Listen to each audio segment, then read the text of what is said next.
तरफ आखिरकार पीएम मोदी के लिए जिनपिंग ने संदेशा भेजा है। जापान और जिनपिंग से क्या संदेशा आया है, तो वहीं दूसरी तरफ भारत के लिए समस्याएं और बढ़ रही हैं। तुर्की, बांग्लादेश और पाकिस्तान तीनों के लिए चाइना एक महा प्लान लेकर आया है। जियोपॉलिटिक्स में बहुत कुछ चल रहा है। हमेशा की तरह CIS न्यूज नेटवर्क के इस एपिसोड में जानने को मिलेगा बहुत कुछ। आइए जानते हैं इन खबरों को विस्तार से। स्क्रीन पर एक आर्टिकल देख रहे हैं आप, जिस आर्टिकल में आपको दिख रहा है कि पाकिस्तान को IMF के द्वारा चेतावनी दी जा रही है कि आप अपनी इकोनॉमी को संभालिए। अब पाकिस्तान में इकोनॉमी की स्थिति किसी से छिपी हुई नहीं है। शहबाज शरीफ चाइना पहुंचे हैं एक रिक्वेस्ट के साथ कि फाइनेंशियल मदद मिल जाए चाइना से। हालांकि पाकिस्तान का कुल लोन हो गया है 124 बिलियन डॉलर, जो कि चुका पाना पाकिस्तान के लिए अभी बहुत ही मुश्किल भरा है। अब इसके बाद बांग्लादेश को भी ये देखा जा रहा है कि पाकिस्तान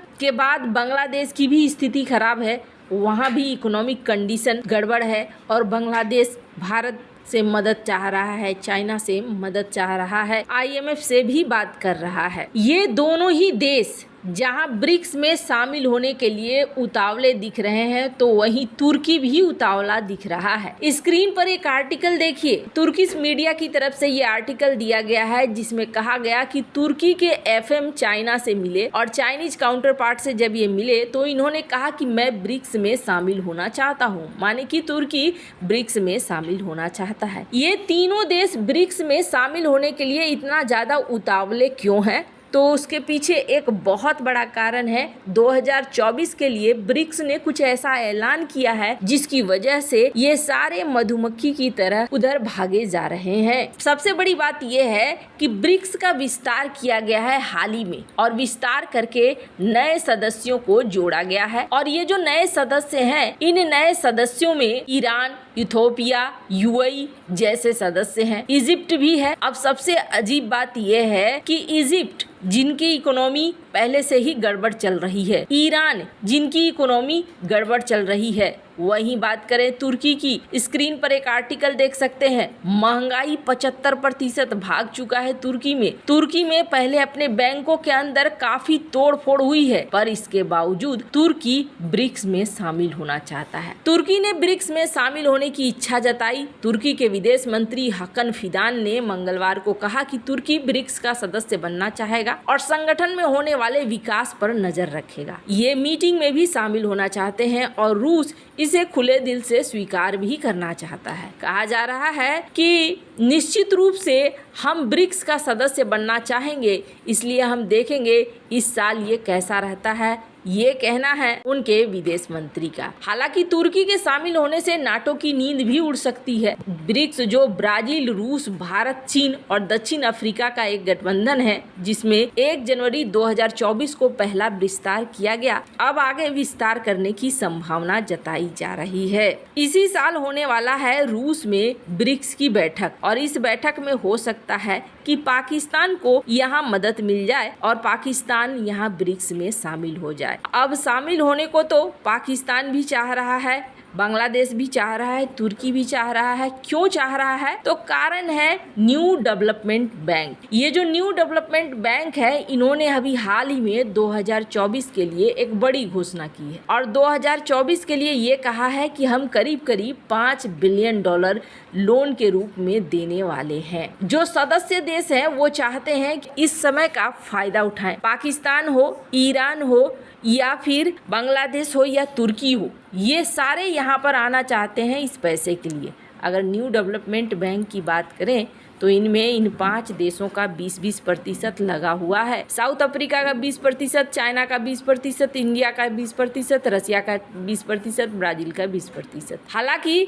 अब धीरे धीरे जो नए सदस्य जुड़ रहे हैं उनसे भी छिटपुट कुछ अंश लिया जा रहा है, लेकिन ये परसेंटेज बहुत कम है। तो यहाँ पर न्यू डेवलपमेंट बैंक के पैसों को यानी कि लोन को लेने के लिए ये आना चाहते हैं। अगर तुर्की की बात करें तो तुर्की पहले यूरोपीय यूनियन में जाना चाहता था, लेकिन यूरोपीय यूनियन का कहना है कि आपकी सोच और हमारी सोच नहीं मिल रही है, इसलिए हम आपकी इस मामले में मदद नहीं कर सकते हैं। तो तुर्की ने अब यूरोपीय यूनियन का राग अलापना छोड़ दिया और अब ये चाहते हैं कि हम ब्रिक्स में शामिल हो जाएं ताकि हमें यहाँ से पैसे मिलते रहें, पैसे की कोई दिक्कत न हो। खैर, अब ये जो सम्मेलन होगा, इस सम्मेलन के बाद देखने वाली बात होगी क्या इन देशों को भी अब ब्रिक्स में शामिल किया जाता है या फिर क्या भारत विरोध कर पाएगा, क्या रोक पाएगा इनकी एंट्री को। भारत नहीं चाहता है कि संतुलन बिगड़े। भारत को ऐसा लगता है कि एक बार ऐसा कुछ हुआ तो चाइना यहाँ पर अपनी बढ़त बना लेगा और इस ब्रिक्स में पूरा प्रभाव चाइना का हो जाएगा। यही वजह है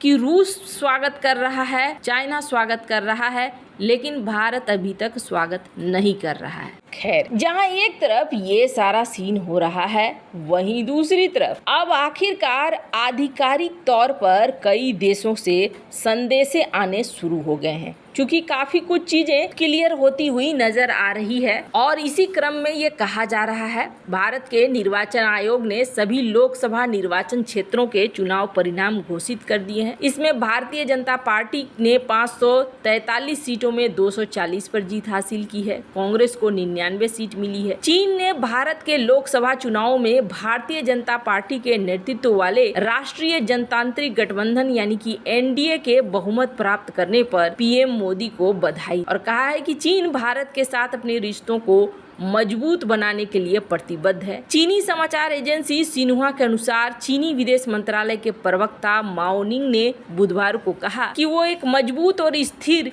चीन भारत संबंध दोनों के पक्ष की साझा हितों को जो पूरा करे वैसा चाहते हैं। क्षेत्र और दुनिया भर में शांति और विकास के लिए जो हो वैसा चाहते हैं। प्रवक्ता ने कहा कि चीन दोनों देशों और दोनों देशों के लोगों के बुनियादी हितों से आगे बढ़ने, एक साथ स्थिति भविष्य का ध्यान रखने और स्थिर प्रगति में आगे बढ़ने के लिए भारत के साथ काम करने को तैयार है। भारत निर्वाचन आयोग ने सभी लोकसभा निर्वाचन क्षेत्र के चुनाव परिणाम घोषित कर दिए हैं। इसमें भारतीय जनता पार्टी ने 543 सीट में से 240 पर जीत हासिल की है और कांग्रेस को 99 सीट मिली है। आम चुनाव के परिणाम में भाजपा नीत राजग गठबंधन 272 के बहुमत के आंकड़े से तो ऊपर है, लेकिन अगर खुद भाजपा की बात करें तो वो इस बार बहुमत हासिल नहीं कर पाई है। अब यहाँ पर इजराइल की तरफ से भी आ गया है, जापान की तरफ से भी बधाई संदेश आ गए हैं। श्रीलंका के राष्ट्रपति रानिल विक्रमसिंघे, इटली की प्रधानमंत्री जॉर्जिया मेलोनी, नेपाल के प्रधानमंत्री पुष्प कमल प्रचंड सहित कई सारे नेता हैं जिनके